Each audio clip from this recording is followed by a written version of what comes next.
नमस्कार। पिछले अध्ययन में हमने प्रोटीन के उपापचयन के अंतर्गत पढ़ा था कि प्रोटीन का जब उपापचयन हो जाता है तो उसमें अमीनो एसिड्स का डीएमिनेशन होता है और डीएमिनेशन के फलस्वरूप अमोनिया का उत्पादन होता है।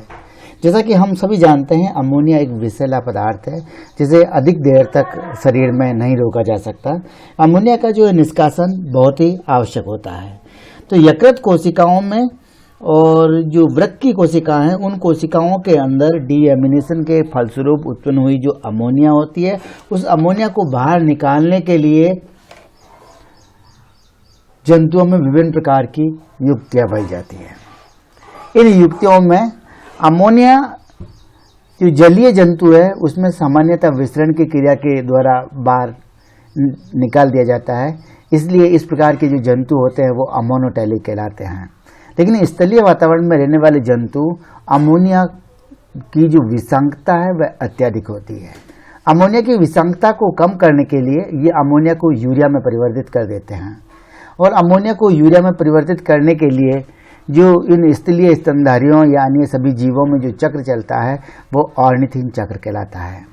इसे ही क्रेब्स हैंसलिट चक्र भी कह रहे हैं और यूरिया का निर्माण का चक्र भी कहलाता है। क्लाइमेंटी ने यकृत कोशिकाओं में सर्वप्रथम आर्जिनेज एंजाइम की उपस्थिति बताई। आर्जिनेज एंजाइम जो है आर्जिनिन पर क्रिया करके उससे यूरिया का निर्माण करता है। पूरा का पूरा जो यूरिया का निर्माण है वह एक चक्रीय प्रक्रम है। इस चक्रीय प्रक्रम की खोज करने के लिए 1932 में क्रेब्स और हैंसलिट ने ये ज्ञात किया था और इसे क्रेब्स हैंसलिट चक्र भी कहते हैं। ये चक्र ऑर्निथिन चक्र भी कहलाता है क्योंकि ऑर्निथिन जो प्रोटीन है उसी से यह चक्र प्रारंभ होता है और ऑर्निथिन के निर्माण के साथ ही यह चक्र समाप्त हो जाता है। तो इस चक्र के क्या क्या प्रमुख स्टेप्स हैं उनका अध्ययन हम आज करेंगे। इसमें सबसे पहली बात आती है कि प्रोटीन का जब डीअमीनेशन हुआ है हमारे पास, तो डीअमीनेशन के फलस्वरूप अमोनिया उत्पन्न हुआ है। तो पहले हम देखेंगे उस अमोनिया का क्या भविष्य है, अमोनिया को किस प्रकार के पदार्थों में रूपांतरित किया जाता है। तो अमोनिया को से यूरिया निर्माण करने का जो पहला स्टेप है वह कहलाता है कार्बेमोइल फॉस्फेट का संश्लेषण। जो अमोनिया उत्पन्न हुई NH2 के रूप में प्लस कार्बन डाइऑक्साइड और ATP के दो अणुओं के साथ में यह क्रिया करके कार्बेमोइल फॉस्फेट का संश्लेषण करता है। इस क्रिया में जो आवश्यक एंजाइम्स है वो कार्बामिल फॉस्फेट सिंथेटेज है और Mg+2N एसिटाइल ग्लूटामेट की उपस्थिति में क्रिया करके कार्बामोइल फॉस्फेट बनता है, जिससे 2 ATP है 2 ATP में परिवर्तित हो जाता है और H3PO4 इसमें बदल जाता है। कार्बामोइल फॉस्फेट सिंथेसिस की यदि डिटेल मैकेनिज्म को यदि हम देखें तो ये हमारे पास बाइकार्बोनेट आयन है के HCO3 के रूप में जो एडिनोसिन ट्राइफॉस्फेट है उसका ADP और एक फॉस्फेट को इस पर दिखा रहा है उसके साथ क्रिया करता है फर्स्ट ATP के साथ में, तो यह अमोनिया और कार्बोक्सिल फॉस्फेट बनता है। अमोनिया कार्बोक्सिल फॉस्फेट बनता है। अमोनिया इस पर अटैक करेगी इस कार्बन पे और इन दोनों के साथ में यह कार्बोक्सी फॉस्फेट बन जाता है। कार्बोक्सी फॉस्फेट एक टेट्राहाइड्रल इंटरमीडिएट के रूप में यदि हम देखें तो NH2CO OH C और P के साथ में 3 साइड में और ऑक्सीजन लगी हुई है, टेट्राहाइड्रल इंटरमीडिएट्स कहलाता है। इसमें से जब फास्फेट पुनः वापस निकल जाता है तो हमारे पास NH2 C double bond O और OH वाली संरचना रहती है, ये कार्बेमेट कहलाता है। सेकंड जब कार्बेमेट बन जाता है कार्बेमेट में सेकंड ATP अटैक करता है तो ADP प्लस फॉस्फेट के रूप में, तो ये NH2 हमारे पास C डबल बॉन्ड O और इस OH के O के साथ में ये हाइड्रोजन और यहाँ पे फॉस्फेट लग रही है, ये कार्बामिल फॉस्फेट है। ये पूरी की पूरी मैकेनिज्म जो कार्बामिल फॉस्फेट है उसके संश्लेषण की क्रियाविधि को शो करती है, जिसमें 2 ATP भाग लेते हैं। ये क्रिया मैग्नीशियम आयनों की उपस्थिति में और कार्बामिल जो फॉस्फेट सिंथेटिक एंजाइम है उसके माध्यम से संपन्न की जाती है। इस क्रिया के फलस्वरूप कार्बामिल फॉस्फेट बन जाता है हमारे पास। जो सेकंड स्टेप आती है, जब कार्बामिल फॉस्फेट बन गया हमारे पास तो सिट्रुलिन का संश्लेषण होता है। सिट्रुलिन का संश्लेषण के लिए हमारे पास जो कार्बामिल फॉस्फेट बना है, ये कार्बामिल फॉस्फेट जब ऑर्निथिन जो अमीनो एसिड है उसके साथ में क्रिया करता है। एक ऑर्निथिन की स्ट्रक्चर को यदि हम देख रहे हैं NH2CH2 का होल क्वाइस HCNH2 और COOH ऑर्निथिन एक प्रकार का अमीनो एसिड है, उसके साथ कार्बामिल फॉस्फेट क्रिया करता है, तो ऑर्निथिन ट्रांस कार्बामाइलेज एंजाइम की उपस्थिति में एक क्रिया होती है। ऑर्निथिन ट्रांस कार्बामाइलेज की उपस्थिति में एक क्रिया होने पर NH2 C डबल बॉन्ड हो, यहाँ से NH2 C डबल बॉन्ड हो, फिर ये NH हो गया, CH2 का होल क्यूएस हो गया, फिर HCNH2 COOH हो गया, ये पूरा का पूरा सिट्रुलिन हमारे पास बन गया है और ये H2PO3 है यहाँ से रिलीज हो जाता है। इस प्रकार जो ये क्रिया है वो सिट्रुलिन के संश्लेषण, दूसरा स्टेप हमारा सिट्रुलिन का संश्लेषण है वह समाप्त हो जाता है। सिट्रुलिन के संश्लेषण के पश्चात हमारे पास जो नेक्स्ट स्टेप आती है उसके कहते हैं आर्गिनोसक्सिनिक अम्ल का निर्माण। जब हमारे पास आर्जिनोसक्सिनिक एसिड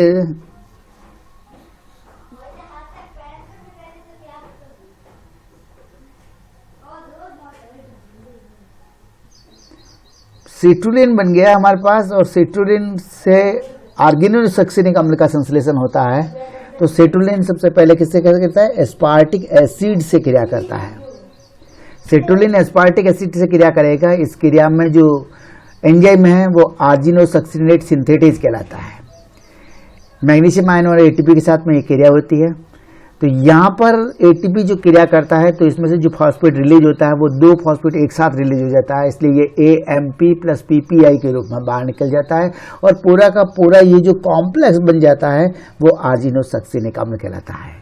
ये देखिए ये हमारे पास NH2C के डबल बॉन्ड O के बाद में ये NH और CH2COOH, ऊपर भी COOH है, ये इसके साथ कॉम्प्लेक्स बन गया और इधर वहाँ से CH2 का होल क्यूएस HCNH2COOH, ये पूरा का पूरा जटिल जो बना है वो आर्जिनोसक्सिनिक एसिड कहलाता है।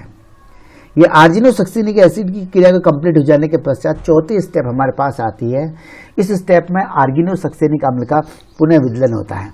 आर्गिनोसक्सिनिक अम्ल का विदलन आर्जिनोसक्सिनेज एंजाइम की उपस्थिति में होता है और ये आर्जिनिन और फ्यूमेरिक एसिड का निर्माण करता है। ये हमारा ऐसा का ऐसा स्टेप जो NH के बाद वाला था, यहाँ से बॉन्ड टूट जाता है, तो ये टूट गया तो हमारे पास ये NH2C NH CH3 का होल क्यूएस CHNH2 COOH के रूप में आर्जिनिन रह जाता है। NH NH2C NH CH3 का होल क्यूएस CHNH2 और COOH रह जाता है और इधर वाला जो फ्यूमेरिक एसिड है हमारे पास वो अलग हो जाता है। CH डबल बॉन्ड CH और COOH के रूप में फ्यूमेरिक एसिड रिलीज हो गया। अब जब हमारे पास आर्जिनिन बन गया है तो ये आर्जिनिन आगे चल के इस पर जो 5th स्टेप है जो इम्पोर्टेंट है, जो यूरिया संश्लेषण के लिए उत्तरदायी होती है। आर्जिनिन जो है उस पर आर्जिनेज एंजाइम कार्य करता है और आर्जिनेज जब कार्य करता है तो ये ऑर्निथिन और यूरिया का निर्माण कर देता है। ये NH2, ये NH2, ये CH2, ये 3 बार CH2 ये N गलत लिख रखा है और CH2 का NH2 और COOH हमारे पास है। आर्जिनेज एंजाइम ने क्रिया करी तो ऑर्निथिन निकल गया और ये यूरिया बन गया। इस प्रकार इन 5 स्टेप्स में यूरिया का संश्लेषण पूर्ण हो जाता है।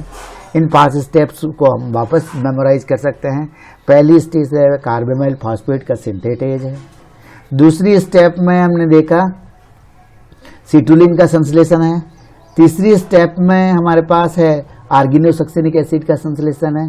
चौथी स्टेप में आर्गिनोसक्सिनिक अम्ल का आर्जिनेज और फ्यूमरेट में विदलन है और 5वीं स्टेप में आर्जिनिन पर आर्जिनेज क्रिया करता है तो यूरिया और ऑर्निथिन का निर्माण करता है। पूरी की पूरी साइकिल को यदि हम देखें तो ये कार्बामाइल फॉस्फेट है।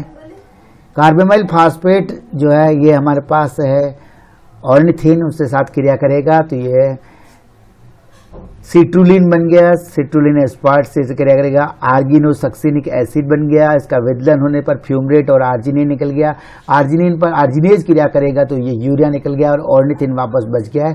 पूरी साइकिल को ब्लू बॉक्स के रूप में यहाँ पर ऑर्निथिन को दर्शा रखा है। तो इसे अच्छी से मेमोराइज करने के लिए हम इस डायग्राम का भी उपयोग कर सकते हैं।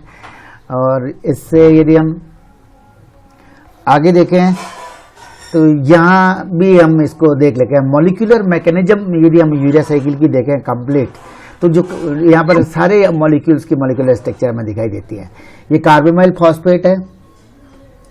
कार्बामाइल phosphate NH2C double bond OPO3 ATP से क्रिया करी, 2 ATP निकल गए और ये एडेनोसिन डाइफॉस्फेट और फॉस्फेट में के रूप में निकली। ये फॉस्फेट दोनों इसके साथ जुड़ गए तो ये कार्बामाइल फॉस्फेट के साथ जुड़ गया।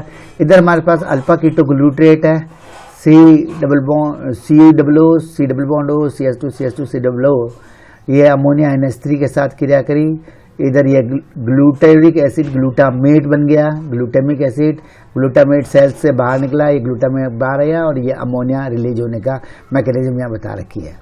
ग्लूटामेट सेल्स में उत्पन्न होने वाला जो ग्लूटामेट है या ग्लूटामिक एसिड जिसे हम कहते हैं, ग्लूटामेट जब ग्लूटामेट डिहाइड्रोजिनेज एंजाइम कार्य करता है तो इसमें हाइड्रोजन बाहर निकल जाती है। इस हाइड्रोजन को NADP और H2O ग्रहण करके NADPH का निर्माण करते हैं और अल्फा कीटोग्लूटारिक एसिड में परिवर्तित हो जाता है और NH2 उत्पन्न होता है। इस प्रकार हम कह सकते हैं अमीनो अम्लों का डीअमीनेशन हुआ है। डीअमीनेशन से जो अमोनिया उत्पन्न हुई है वो कार्बोनेट आयन SCO3 माइनस और 2 ATP से क्रिया करके उन 2 ATP को ADP और फास्फेट में परिवर्तित कर देंगे, कार्बामाइल फॉस्फेट का निर्माण कर देते हैं।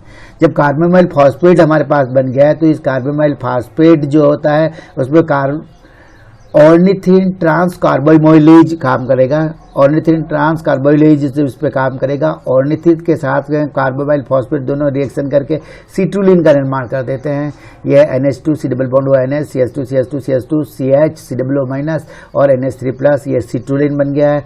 सिट्रुलिन सेल्स के भीतर चला जाता है। सिट्रुलिन सेल्स के भीतर जो एस्पार्टेट भी सेल्स के अंदर है उसके साथ में क्रिया करेगा और एस्पार्टेट से क्रिया करके यह आर्जिनोसक्सिनिक एसिड का निर्माण कर देता है और इस क्रिया में जो एंजाइम काम करता है आर्जिनोसक्सिनेट एंजाइम काम करेगा।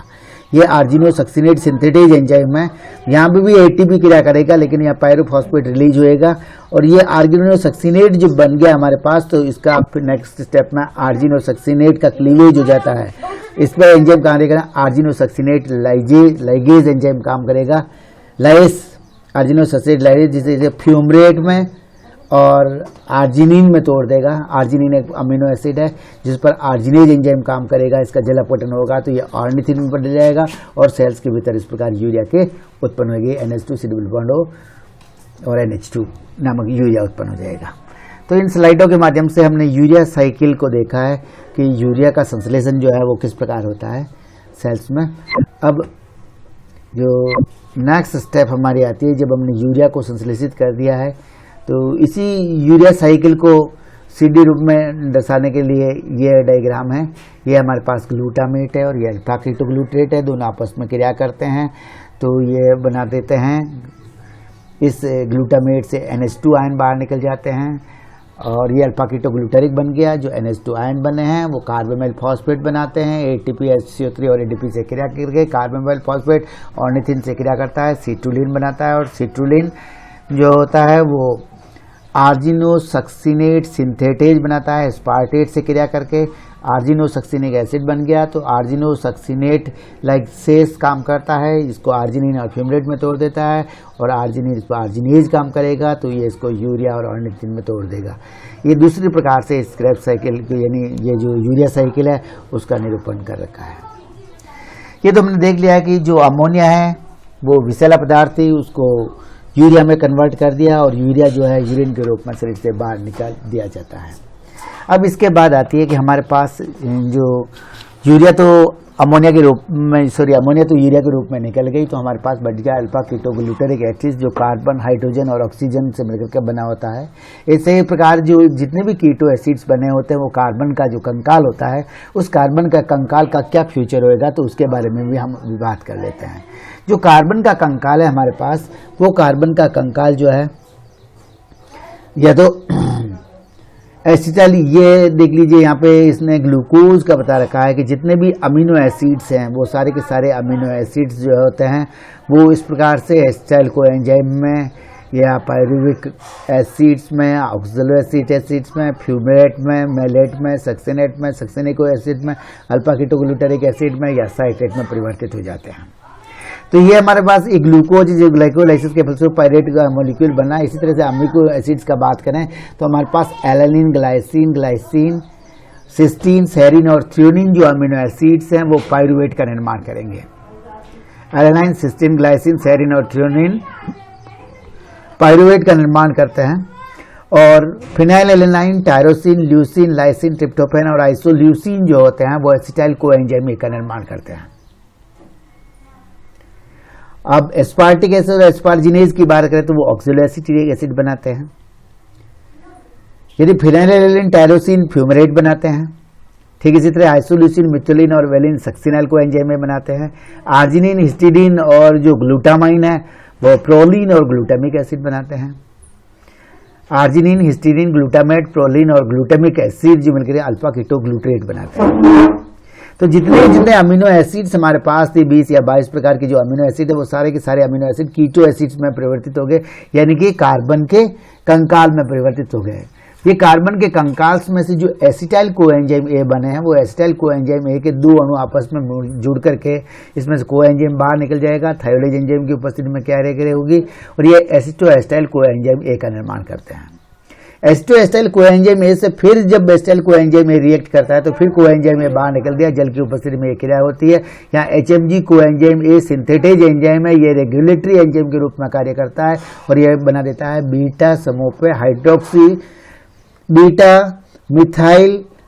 पे मिथाइल ग्लूटराइल को एंजाइम है जिसे HMGCoA कहते हैं। बीटा हाइड्रोक्सी बीटा मिथाइल ग्लूटराइल को एंजाइम ए बन जाता है और ये एंजाइम HMG को एंजाइम लाइगेज से जब इस पर क्रिया करता है तो इसमें से एसिटाइल को एंजाइम ए पुनः बाहर निकल जाता है, तो ये हमारे पास एसिटो एसिटेट रह जाता है। एसिटो एसिटेट में से जब कार्बन डाइऑक्साइड बाहर निकल जाती है तो ये एसीटोन बना देता है और यदि इसका ऑक्सीडेशन हो जाए तो हाइड्रोजन बाहर निकलेगी, उस हाइड्रोजन को NAD ग्रहण कर देगा और NADH में रूपांतरित हो जाएगा और ये बीटा हाइड्रोक्सी ब्यूटाइरेट बन जाएगा। इस प्रकार हमारे पास बनी हुई जो एसिटाइल कोएंजाइम है, एसिटो एसिटाइल कोएंजाइम है या बीटा हाइड्रोक्सी ब्यूटाराइट कोएंजाइम ए के साथ में या एसीटोन्स जो मिलकर के शरीर में कीटोन बॉडीज निर्माण करने का कार्य करती है। ये कीटोन काय जो होते हैं उनके कारण हम हमारा श्वास लेते हैं, उसमें उसकी जो स्पेसिफिक स्मेल होती है जिससे हमें पता चल जाती है। अब हम जानेंगे हमारे पास जो 20-22 अमीनो अम्ल में से कौन कौन से अमीनो अम्ल ऐसे हैं जो वापस ग्लूकोज का निर्माण करते हैं और वे अमीनो अम्ल जो ग्लूकोज निर्माण में सहायक होते हैं उनको ग्लाइकोजेनिक अमीनो एसिड्स कहा जाता है।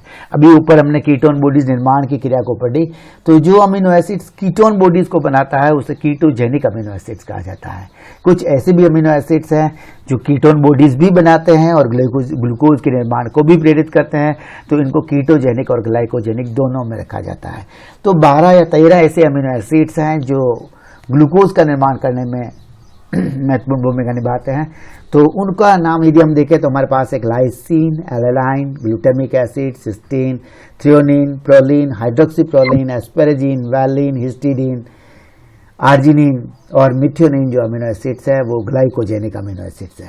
इनमें से glycine, alanine, glutamic, cysteine, threonine, proline, hydroxyproline और asparagine non essential amino acid है, जबकि वैलिन, आर्जिनिन, हिस्टिडीन और मिथ्योनिन जो है आवश्यक अमीनो अम्ल है, एसेंशियल अमीनो एसिड्स है। कीटोजेनिक अमीनो एसिड्स दो ही है, ल्यूसीन और लाइसिन। कीटोजेनिक और ग्लूकोजेनिक दोनों 5 अमीनो एसिड्स है, लाइसिन, ट्रिप्टोफैन, टायरोसिन, फिनाइलएलेनाइन और आइसोल्यूसिन। ये आपको याद रखनी है टेबल।